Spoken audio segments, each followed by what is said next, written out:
All right, today we're diving into one of history's all-time greatest upsets. Seriously, how on earth did a handful of scrappy colonies with barely an army to their name take on and defeat the mightiest superpower on the planet, Great Britain, and in the process create a brand new nation?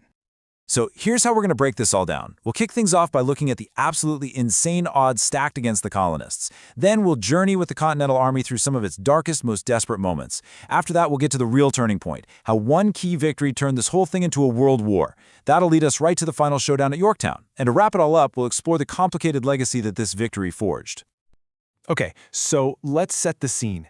It's 1775. The first shots are fired. And you have to understand, from the British perspective, this wasn't really a war. It was a nuisance, a colonial rebellion that needed to be squashed. And honestly, when you look at the matchup, you can totally see why they were so cocky. I mean, just look at this breakdown. It's almost comical. You've got Great Britain with the biggest, baddest navy on the planet, a massive professional army, and a global economic powerhouse.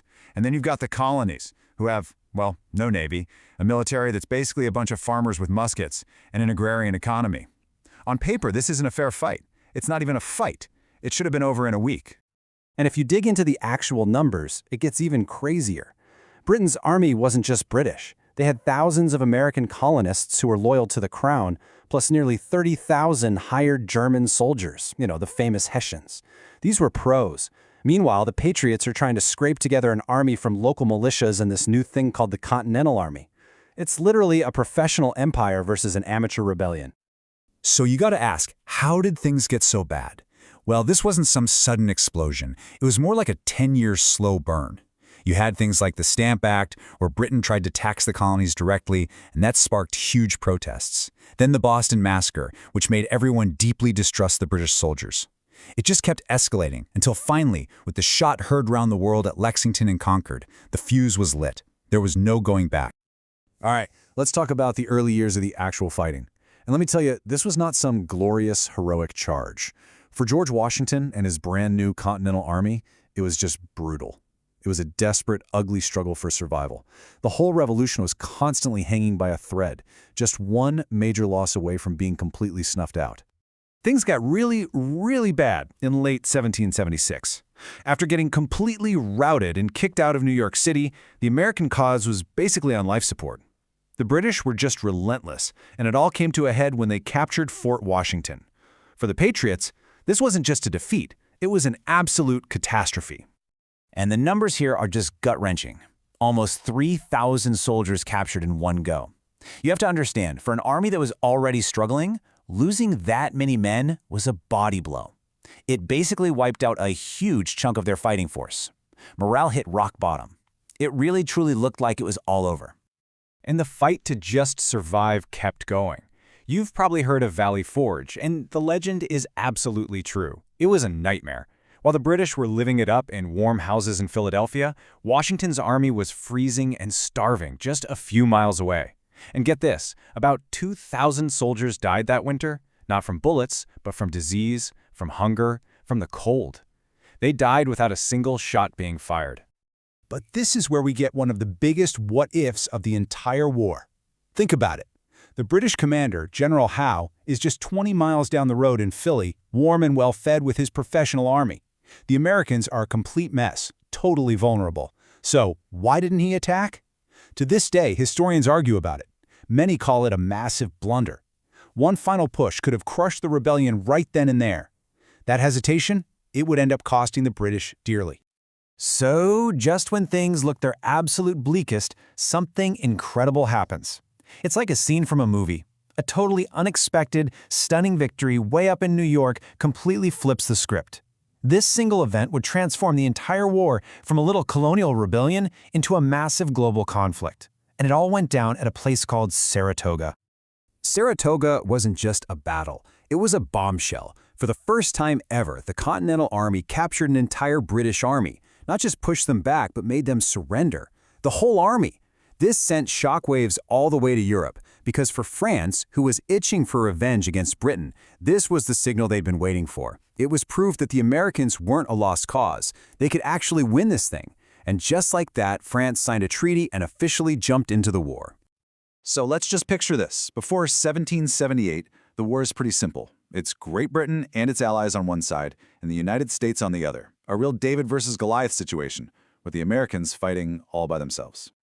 But after Saratoga, the whole picture changes. France jumps in, then Spain jumps in, then the Dutch Republic jumps in. All of a sudden, Britain isn't just trying to put down a rebellion in America anymore. They're fighting a world war. They have to defend their colonies in the Caribbean. They've got to watch their backs in Europe. Their massive global empire suddenly became their biggest weakness, stretching their army and navy incredibly thin. And this new global mess for Britain is what sets up the final act, the end game. The whole war is going to come down to one brilliant, perfectly executed trap engineered by the new Franco-American alliance. And it's all going to happen in a little town in Virginia. Okay, the plan at Yorktown was just a thing of beauty, a masterpiece of coordination. The British general, Cornwallis, he sets up his army there thinking, no problem, the Royal Navy will just sail in and pick us up if things go bad. But the French Navy shows up first. They block off the entire coast, no escape by sea, and at that exact moment, the combined American and French armies march down and surround him on land. Checkmate. Cornwallis was completely and totally trapped. And that was it. That was the ball game. Cornwallis is getting hammered by cannons, his supplies are running out, and there is zero hope of escape. He had no choice but to surrender. And think about it. This is the second time in this war that an entire British army has been forced to surrender. For the politicians back in London, that was the last straw. The will to keep fighting this expensive, embarrassing war in America was just gone. So Yorktown basically sealed the deal. It leads directly to the Treaty of Paris, where Great Britain officially, formally recognizes the United States as an independent nation. The impossible had happened. But this incredible victory came with a huge price tag and a very complicated aftermath. I mean, just look at the human cost. Over 25,000 American soldiers died. That's a staggering number for the time. And here's something we often forget. The vast majority of these deaths weren't from combat. The real killer in this war on all sides was disease. Smallpox, dysentery, typhus. They tore through the camps and prison ships far more effectively than any cannon ever could. And we have to remember, this wasn't just a war against a foreign king. It was also a brutal civil war. It tore families apart, pitting neighbor against neighbor. And while the war created this new nation, it left a lot of really big questions unanswered. What about the Native Americans, whose lands were now part of the United States? What about the thousands of enslaved people who fought for a freedom they didn't receive? For so many people, the end of the war was just the beginning of a whole new struggle. So, when you look at the big picture, the American victory was nothing short of miraculous. It was a classic underdog story, a win that depended on incredible resilience, smart strategy, and, let's be honest, a whole lot of help from France. But the revolution wasn't just about winning a war. It was about an idea, a radical promise that all men are created equal.